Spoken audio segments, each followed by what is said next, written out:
Salam sejahtera, terima kasih karena bersama dengan saya di Nazilin Unity Channel. Hari ini kita digemparkan dalam pilihan Raya Negeri Sabah yang makin panas ini. Akhirnya satu isu timbul tentang derma politik Sabah. Warisan akhirnya membongkar satu rahasia, membongkar satu dokumen, membongkar satu pendedahan yang berani dan luar biasa. Warisan mahu supaya SPRM bertindak. Ini soal derma politik. Netizen di Malaysia sebenarnya makin hari makin geram dan marah. Banyak yang menggunakan isu derma politik ini untuk menghalalkan perbuatan terima rasuah. Tapi pada masa yang sama, kita sebagai rakyat Malaysia, saya sebagai pengulas politik bebas, saya juga mahu supaya isu ini cepat diselesaikan. Derma politik harus diperhalusi. Jangan sampai ditunggang lagi oleh ahli-ahli politik. Perlu ada garis panduan benar untuk derma politik. Karena agak kesian jugalah kita pada YB-YB. Saya sebagai pemerhati politik bebas, saya seringkali melihat YB-YB ini seakan-akan dijadikan seperti bank oleh para penyokong, oleh rakyat tempatan. Ramai rakyat ingat YB ini tukang bagi duit. Sebenarnya YB pun bukanlah bank duit. Tapi sudah jadi budaya di negeri Sabah, seakan-akan semua YB ini tukang bagi duit, bank duit. Bila perlu buat jambatan, kalau boleh YB bagi on the spot 15 juta, 15 ribu. Padahal YB pun terpaksa cari duit juga. Duit gaji YB bukannya sampai 100 ribu, 200 ribu sebulan. Mereka juga mau makan, mereka juga perlu pekerjaan dan pendapatan. Tapi apabila isu meminta daripada rakyat segera diminta dan mahu serta-merta, disinilah mula timbul derma-derma politik. Ahli-ahli politik terpaksa mencari duit dana sendiri melalui pelbagai cara. Itulah sebabnya ada yang meminta dalam bentuk macam-macam lah. Dialah dana politik dia yang paling penting sekali ialah mereka menggunakan cara untuk dana politik ini. Mereka minta daripada kontraktor lah, daripada lesen lah, dengan pelbagai cara. Dan akhirnya itu disebut derma politik. Jadi kalaulah saya kan secara jujurlah, saya mahu supaya Parlimen dan Dewan Undangan Negeri cepatlah merangka undang-undang enactment ataupun akta untuk derma politik supaya garis panduan lebih jelas dapat disediakan. Tidaklah kesian sangat YB-YB ini mencari dana politik. Kan, betul tidak? Anda harus berpikir rasional, jangan emosi. Kita rakyat seringkali ingat YB ini bank duit. Kita jumpa saja minta duit, kita jumpa saja minta duit, kita jumpa saja harap-harap terus buat jalan raya. Padahal mereka juga tidak cukup duit. Jadi disinilah mereka mencari dana dari berbagai sumber. Tapi warisan kata dia mahu SPRM bertindak tentang derma politik ini. Warisan hari ini menganggap SPRM gagal bertindak ke atas ahli politik Sabah yang terpalit dengan skandal rasuah membabitkan projek pelembungan di negeri itu. Kenyataan itu dibuat selepas pemangku Presiden Parti Bersatu Sabah PBS Joaquim Gunsalam mengakui dia menerima derma politik daripada ahli perniagaan kontroversi Albert T. Namun pada masa sama menegaskan bahawa ia bukan atas permintaan PBS berparti berkenan. Sebelum kita teruskan ulasan ini, jangan lupa tinggalkan komen anda dan izinkan saya berkongsi dulu dengan anda semua. Ini ialah terapi imun transfer factor for life. Terapi imun yang meningkatkan daya imun badan kita sehingga 400%. Secara umum dan ringkasnya, apabila imun badan kita lemah, bodoh dan tidak seimbang, kita kena penyakit dan tidak sembuh daripada penyakit. Tetapi terapi imun ini mengajar, mendidik dan menyeimbangkan imun badan kita. Apabila imun badan kita sudah jadi kuat, bijaksana dan seimbang, kita sembuh daripada semua jenis penyakit. Cepat dapatkan produk ini melalui nombor telefon set yang tertera. Produk ini lulus KKM, halal dan diperakui oleh doktor-doktor di seluruh dunia. Ini adalah jawapan kepada doa anda selama ini yang anda mahukan daripada Tuhan. Hari ini Naib Presiden Warisan Terence Siambun berkata, Joaquim kini telah mengakui video tersebut sebagai tulen. Justru ia bermakna rakaman yang telah disaksikan itu dan jadi bahan bincang benar-benar wujud. Lebih memeritkan ialah kenyataan Joaquim sendiri yang mengatakan kami tidak pernah memintanya, dia memberinya dahulu. Kenyataan seperti itu bukan alasan, ia adalah pengakuan bahwa memang ada uang diberikan dan diterima. Tidak kira siapa yang menawarkan atau yang menerima atau meminta, yang bertukar tangan di antara ahli perniagaan dan wakil rakyat, katanya. Itulah definisi asas rasuah dan salah guna kuasa, katanya dalam kenyataan hari ini. Sekian dulu untuk kali ini, jangan lupa tinggalkan komen Anda. Bye-bye. Salam sejahtera, terima kasih karena bersama dengan saya di Nazilin Unity Channel. Ini adalah sebab pengakuan Anwar Ibrahim mengapa dia jemput Trump dalam persidangan ASEAN. Kata Anwar, perlu bijak berdiplomasi, kata Anwar kepada pengkritik ekoran jemputan untuk Trump. Perdana Menteri Datuk Seri Anwar Ibrahim memulangkan paku buah keras kepada segelintir yang mengkritiknya ekoran jemputan yang diberikan kepada Presiden Amerika Syarikat Donald Trump untuk menghadiri sidang kemuncak ASEAN hujung bulan ini. Ini karena para pengkritiknya tidak mempunyai kebijaksanaan untuk berdiplomasi, waima dengan musuh sekalipun.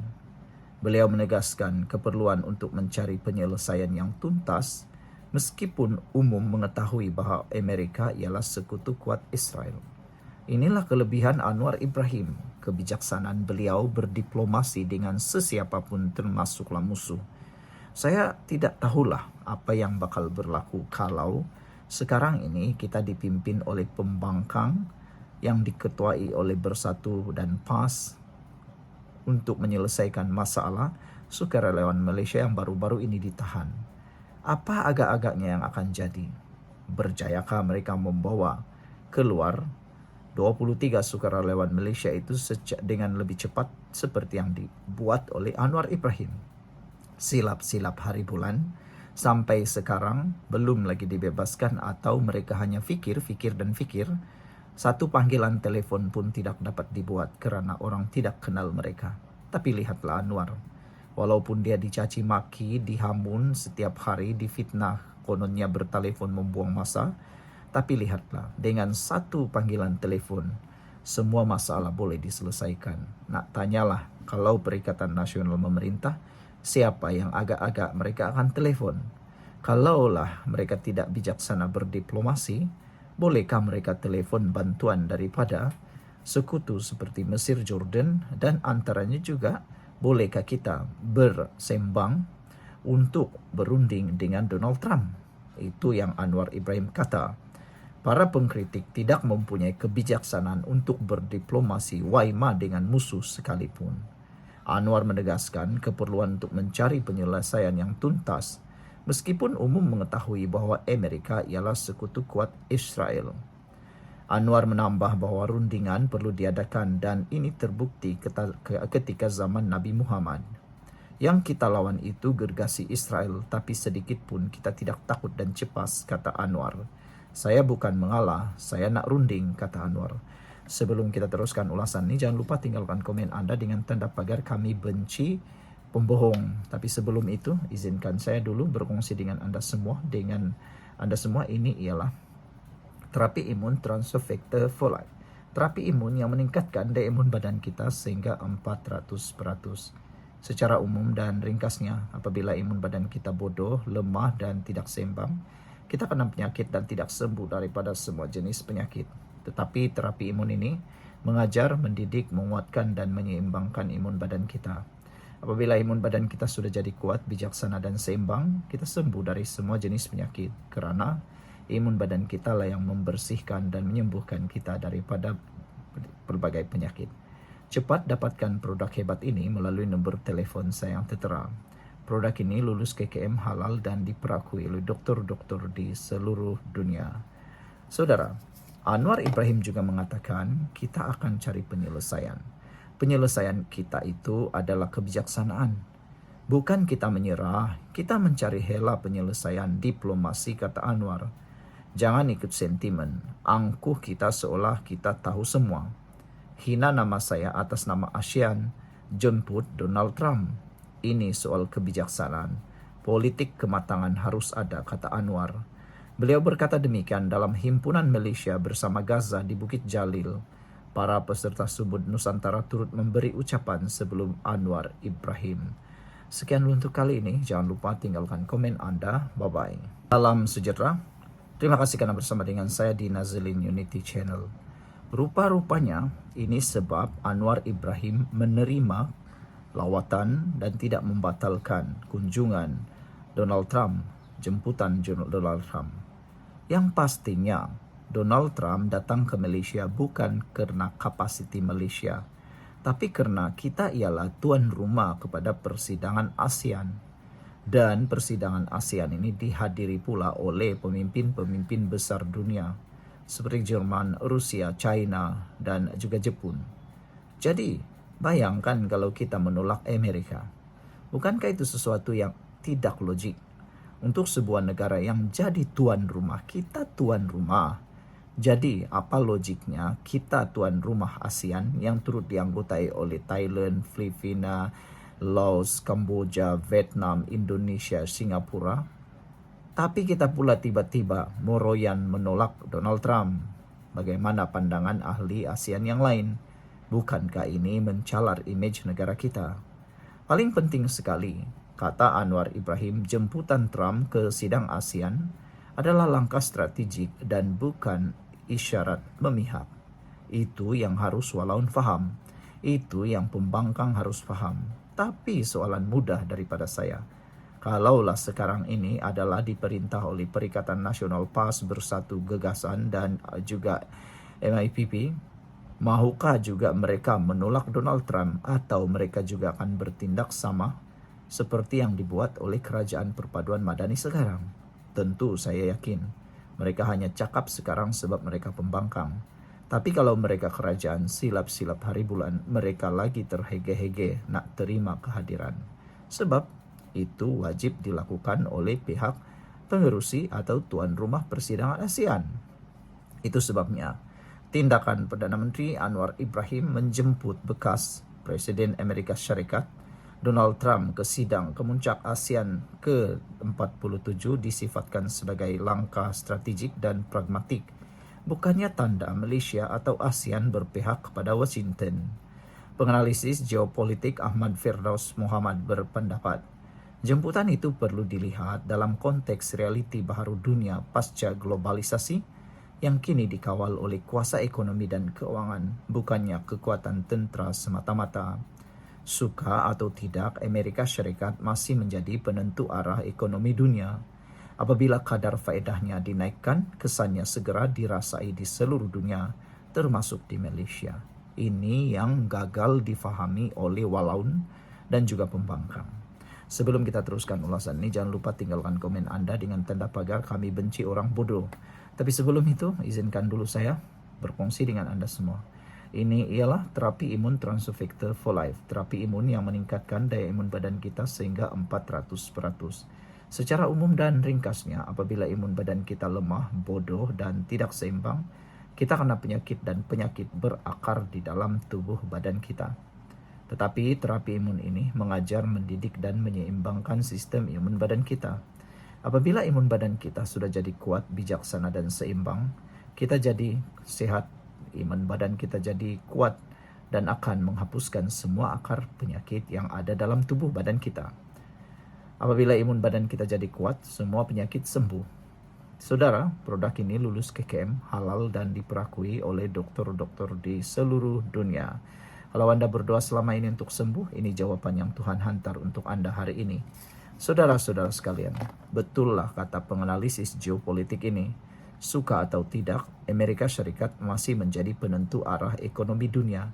Apabila kadar faedahnya dinaikkan, kesannya segera dirasai bukan sekadar di dunia lain, tapi termasuk Malaysia. Ringgit melemah, pelabur beralih, dan harga barang meningkat, katanya dalam satu kenyataan analisis. Beliau menjelaskan pengalaman dunia menyaksikan bagaimana Washington menunjukkan kekuatan sebenar melalui kuasa mengawal aliran wang global, seperti yang berlaku apabila Rusia disekat daripada akses kepada dolar Amerika pada tahun 2022 selepas menceroboh Ukraine. Langkah itu katanya telah menumpuhkan ekonomi Rusia tanpa sebutir peluru pun dilepaskan, membuktikan bahawa Pengaruh kewangan kini menjadi senjata utama kuasa dunia. Kuasa besar tidak lagi perlu menawan wilayah untuk menundukkan lawan. Cukup dengan mengawal peredaran modal, pasaran dan keyakinan pelabur. Dalam lanskap antarabangsa yang kini berpaksi kepada 3 kutub utama iaitu Washington, Beijing dan Moskow, beliau menegaskan bahawa pragmatisme adalah pendekatan terbaik bagi Malaysia dan ASEAN. Menjemput Donald Trump ke persidangan ASEAN bukan tanda berpihak kepada Amerika. Sebaliknya, langkah strategik untuk memastikan rantau ini terus relevan di mata semua kuasa besar. Sekian untuk kali ini. Jangan lupa tinggalkan komen anda. Bye-bye. Hello guys, ini ialah walkie-talkie Bofeng BF888S. Dapatkannya di Shopee, murah. Guys, ini ialah headphone Onikuma K2 Pro. Hebat, luar biasa, cantik dan murah. Dapatkannya di Shopee. Guys, ini ialah power bank Mozom PB149. Murah, hebat dan dapatkannya di Shopee sekarang. Guys, ini ialah Shocks Open Swim Pro. Headphone yang hebat, kualiti hebat, tahan air. Dapatkannya di Shopee. Guys, ini ialah headphone One Audio E70 Fusion. Dapatkannya di Shopee, murah sekarang.